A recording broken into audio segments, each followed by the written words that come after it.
Seja bem-vindo, seja bem-vinda. Você já sentiu aquele peso no peito quando alguém que todo mundo admira te faz questionar se você é louca por sentir o que sente? Como se o mundo inteiro estivesse do lado dele e você fosse a única que via a sombra por trás do sorriso? É como se a vida colocasse você bem no meio de uma encruzilhada, onde falar custa caro demais e calar custa a sua própria alma. E você fica ali, presa, revivendo cada momento na cabeça sem parar, achando que talvez seja só você que está exagerando, que talvez seja normal aguentar aquilo tudo. Se essa história está tocando você agora, se você já viveu algo parecido, ou ainda está vivendo, eu te peço do fundo do coração, deixa o like aqui e se inscreve no canal, porque histórias como essa precisam chegar em mais gente que está se sentindo sozinha no escuro, precisando ouvir que não está louca e que a verdade tem poder para mudar tudo. Agora respira fundo comigo, porque o que eu vou te contar hoje não é fácil, mas é real.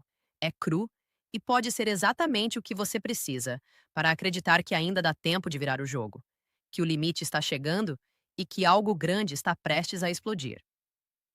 Ela se chamava Laura, tinha 27 anos, olhos castanhos que pareciam sempre carregados de uma tristeza que ela tentava esconder com um sorriso rápido, cabelo castanho ondulado que caía até os ombros e um corpo miúdo que parecia frágil demais para o peso que carregava nas costas.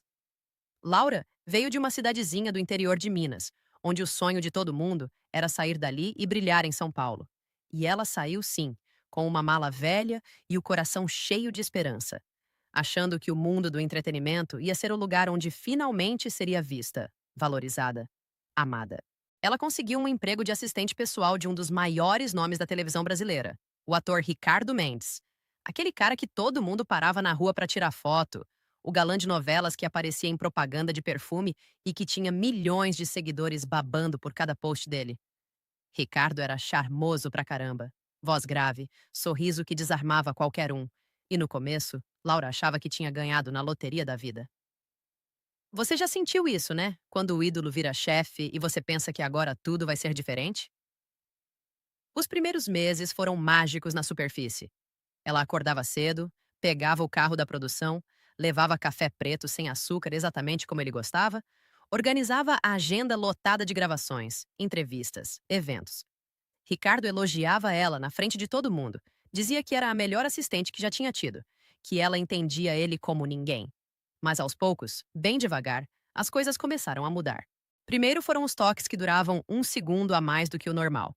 Mão nas costas descendo um pouco além, abraços apertados depois de uma gravação longa.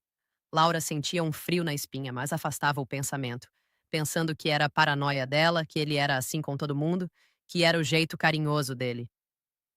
Você já passou por isso, de duvidar da sua própria intuição porque o outro parece tão perfeito por fora?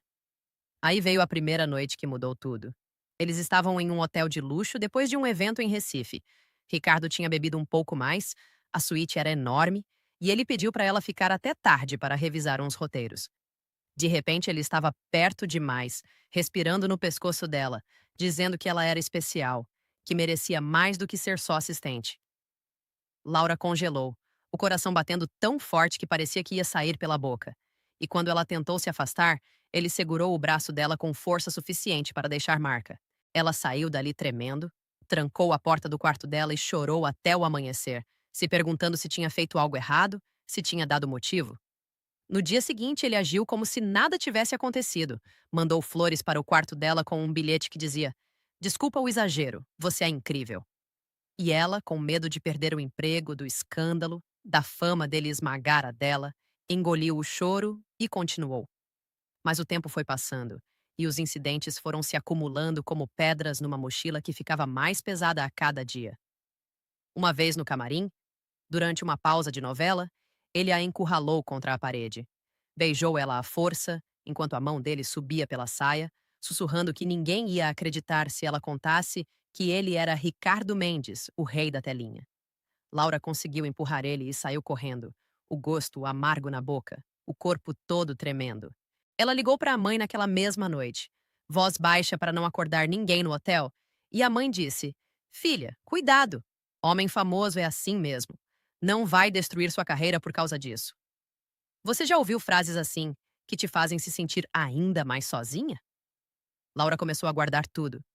Mensagens de texto que ele mandava de madrugada, áudios onde ele falava coisas que nenhum chefe deveria falar, fotos que ele tirava dela sem ela perceber. Ela não sabia ainda o que ia fazer com aquilo, mas sentia que precisava de prova, porque a dúvida dentro dela era tão grande que às vezes ela mesma se perguntava se não estava inventando. O medo virava insônia, a insônia virava ansiedade, e a ansiedade fazia ela emagrecer 3 quilos em um mês. Ela olhava no espelho e mal se reconhecia. Olhos fundos, sorriso falso que mal chegava aos olhos. No trabalho, todo mundo elogiava o quanto Ricardo era generoso, quanto ele ajudava os novatos, quanto ele era família. E ela ali, carregando o segredo como uma bomba relógio no peito. Os meses viraram um ano. A novela dele bateu recorde de audiência. Ele ganhou prêmio atrás de prêmio. E Laura continuava ali, assistindo ele brilhar enquanto ela se apagava por dentro. Teve uma viagem para o exterior, gravações em Miami, e lá aconteceu o pior. Depois de uma festa na praia, ele a chamou para a suíte dele para discutir o próximo projeto. Ela foi, achando que era trabalho. Mas ele estava bêbado, agressivo, e dessa vez não aceitou não. Ele a empurrou na cama, rasgou a blusa dela, e Laura gritou, lutou, conseguiu correr para o banheiro e trancar a porta. Ele bateu na porta por quase meia hora, xingando, ameaçando demitir ela, dizendo que ia acabar com a carreira dela se ela abrisse a boca. Quando ele finalmente dormiu, ela saiu do hotel, pegou um táxi e chorou o caminho inteiro até o aeroporto. Voltou para São Paulo sozinha, com o corpo dolorido e a alma em pedaços. De volta em casa, ela tentou seguir em frente. Pediu transferência para outro setor da produção, mas Ricardo não deixou. Mandou mensagem dizendo que ela era indispensável, que ele precisava dela. A pressão aumentou. Ele começou a espalhar que ela era instável, que tinha problemas mentais, que inventava coisas. Amigos em comum pararam de responder as mensagens dela. A família achava que ela estava exagerando. Laura sentiu o chão sumir. Você já sentiu que o mundo inteiro virou as costas e você ficou só com a sua verdade e o seu medo? Foi aí que ela começou a pesquisar sozinha, de madrugada, sobre direitos, sobre leis de assédio, sobre como denunciar alguém poderoso. Ela encontrou grupos de apoio online, leu histórias de outras mulheres que passaram pelo mesmo e que ficaram em silêncio para sempre. E algo dentro dela mudou. Não foi de uma vez, foi devagar, como uma faísca que vira incêndio. Ela decidiu que não ia mais ser a vítima silenciosa. Começou a gravar as conversas, a guardar prints, a anotar datas, horários, tudo. O coração dela batia forte toda vez que apertava o gravador no celular, mas ela fazia. Porque o silêncio já tinha custado caro demais. A gota d'água veio numa festa de fim de ano da emissora. Ricardo bebeu demais, puxou ela para um canto escuro do salão e disse na cara dela que se ela não voltasse a ser boazinha, ele ia fazer questão de destruir a reputação dela publicamente. Naquela noite, Laura não dormiu. Ela ficou sentada, na cama do apartamento pequeno que alugava no Tatuapé, olhando as provas no celular, e pela primeira vez em meses, ela sentiu raiva pura, limpa, forte. Raiva que dava força. No dia seguinte, ela contratou uma advogada especializada em casos de assédio, uma mulher durona chamada doutora Carla, que olhou para ela e disse: Laura, você não está sozinha nisso, vamos fazer ele pagar. A partir daí, tudo acelerou. Elas prepararam o processo, reuniram as evidências, gravaram um depoimento detalhado. Mas Laura sabia que só o processo não bastava. Ela queria que o Brasil inteiro soubesse. Então, numa quarta-feira à noite, ela sentou na frente do celular, luz suave no rosto, e gravou um vídeo de 8 minutos contando tudo. A voz dela tremia no começo, mas foi ganhando força. Ela não usou nomes no vídeo, mas todo mundo ia saber. Postou no Instagram e no TikTok com a legenda Chega de silêncio, a verdade liberta. Em 1 hora, o vídeo tinha 10 mil visualizações. Em 4 horas, 1 milhão. O mundo explodiu. Hashtags Biarch Justiça para Laura e Stiair Exposição Ricardo Mendes dominaram o Twitter, o Instagram, o YouTube.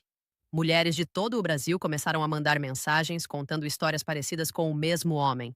A imprensa caiu em cima. Ricardo postou um vídeo lacrimoso dizendo que era tudo mentira, que ela era obcecada por ele, que estava atrás de fama. Mas as provas eram irrefutáveis. Áudios, mensagens, testemunhas que finalmente criaram coragem para falar. A emissora suspendeu ele das novelas.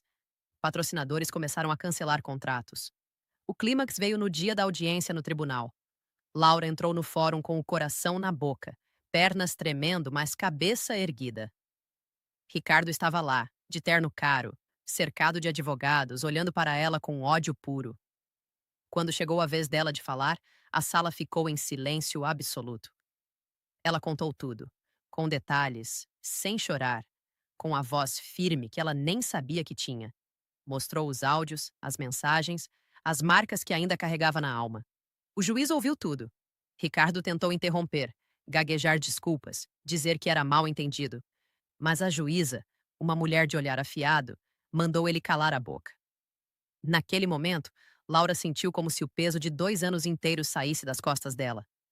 Ela olhou nos olhos dele e disse, alto e claro: Você tirou a minha paz, mas não vai tirar a minha voz nunca mais. A sala aplaudiu baixinho. A decisão saiu em menos de uma semana.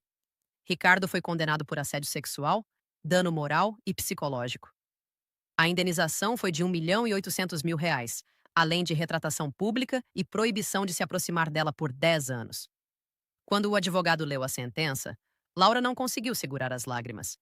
Era mais do que dinheiro, era justiça. Era a prova de que ela não era louca, não era exagerada, não era nada do que ele tentou pintar. Depois da vitória, Laura mudou. Ela usou parte do dinheiro para pagar terapia, para ajudar a mãe a comprar uma casa nova no interior, para criar um projeto chamado Vozes Livres, que dava apoio jurídico gratuito para vítimas de assédio no meio artístico. Ela começou a dar palestras, a falar em universidades, a mostrar o rosto sem medo. O corpo dela recuperou peso, o sorriso voltou a ser verdadeiro. Ela cortou o cabelo curto como um símbolo de renascimento, e toda vez que olhava no espelho, via uma mulher forte, inteira, livre. A transformação não foi mágica, foi construída dia após dia. Ela aprendeu que o medo ainda vem às vezes, mas agora ela sabe lidar com ele. Aprendeu que pedir ajuda não é fraqueza, é coragem. Aprendeu que a verdade, quando contada com provas e com o coração aberto, tem força para derrubar impérios de mentira. E o mais importante, ela aprendeu que a própria voz é a arma mais poderosa que existe. Você que está me ouvindo agora, talvez esteja passando por algo parecido. Talvez esteja calada há anos, talvez esteja juntando coragem para falar. Saiba que não está sozinha.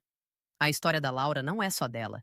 É de todas nós que um dia escolhemos o silêncio por medo e depois descobrimos que falar é o caminho da cura.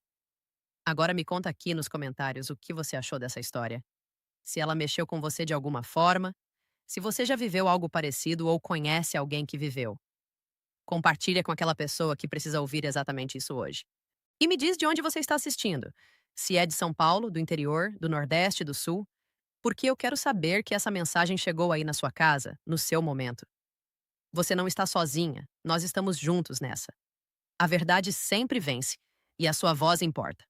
Até a próxima, fica com Deus e fica forte.